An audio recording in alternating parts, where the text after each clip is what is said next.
Number 2. What is the mark of the beast? A chip or what? In Revelation 13, we find that the 666, the beast of Revelation, the Antichrist power, are the Pope and the Catholic Church, who follow a pagan religion under the disguise of Christianity.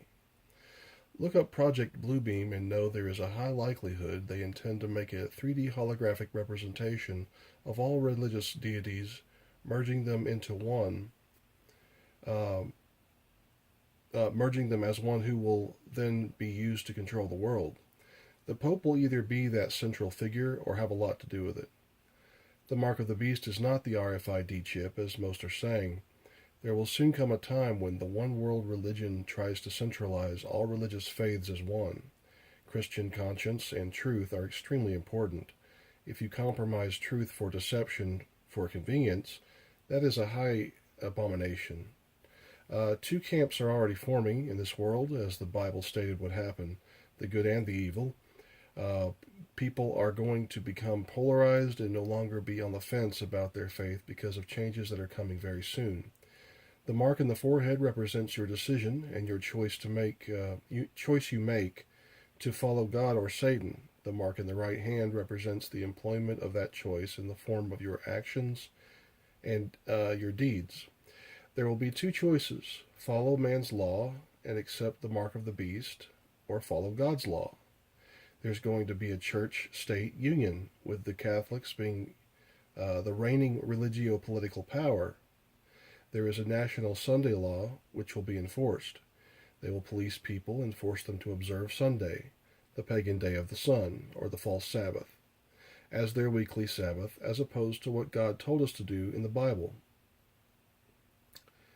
Remember, remember day 7, or Saturday, which is God's true Sabbath. Uh, Anyone who refuses will have their ability to buy and sell taken away. They will literally be forced to starve and suffer persecution only for following their conscience and obeying God. However, this will not be effective because most people, people will aid them, etc. God will aid them, When the government sees they can't make people follow Satan's Sunday by starving them, which is what most of the Christian world is doing at this time, unfortunately, uh, they will increase the penalty for violating church state law and issue a death decree that any who will not follow the beast, any who will not obey the apostate church state union, will be put to death. This is to be the final test of allegiance to God. Either you will follow man's law, Satan's false Sabbath, and be given wealth, prosperity, your life, or you will follow God's law, the true Sabbath, Saturday, as the Bible commands, and suffer persecution, be destitute, and most likely be tortured and even killed. Remember, if we would not rather die than sin, there will be no place for us in heaven. The chip is only the tool by which they will accomplish their goal. The chip of itself is not the mark of the beast. The mark is your final choice in action to either follow God or Satan. If you think the Catholic Church are not capable of such atrocities, merely look at history. They slaughtered more Christians than one can number because they labeled them heretics. Well, it's actually more Christians than Hitler killed Jews, actually. Um, uh, Read the book Foxe's Book of Martyrs for evidence. There's another couple of them, I believe two, that can shed light on historical fact. Catholicism is Satanism, by the way. You'll see that in my essays. If you need proof, just check out those books. That one of which is Foxe's Book of Martyrs. How could anyone be so terrible and torture and murder people, you ask? The Pope, clergy, and the ones in the know were Satanists who believe in such. That's how. Oh, it's already in my essay. The rest of the Catholic flock who were not in the know were told it was to save souls, the souls of heretics, that the more gruesome and painful their suffering, the more likely they would change and repent of not worshiping the Vatican, and thus they were told they were doing a good thing and saving their souls. These sorry excuses for Christians, I'm talking about Protestants right now. I'm talking about the only a few Protestants out there, churches are Christian.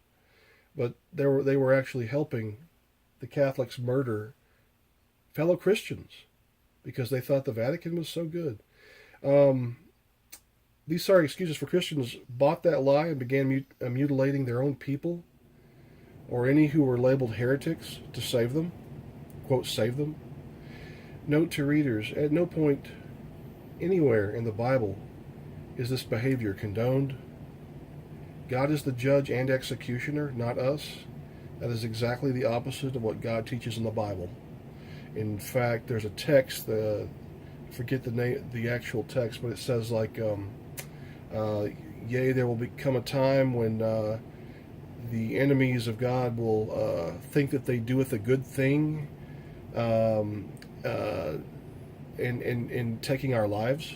So if you think that that's not going to happen, well, that's prophecy.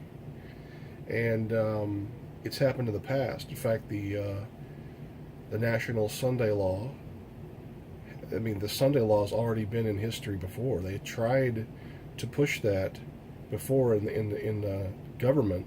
There were court cases over it, sort of like the monkey trials. There were court cases, and the end result was it failed. Fortunately, it failed. Now there's people already who are trying to bring it back. I'm not talking about the Catholics. I'm talking about another group that are involved in literally trying to bring back Sunday sacredness, Sunday observance, forced Sunday observance, where you are forced to attend, just exactly like I've said here, for the sake of, it's going to fulfill just exactly the way that Seventh-day Adventists have said for a century or two.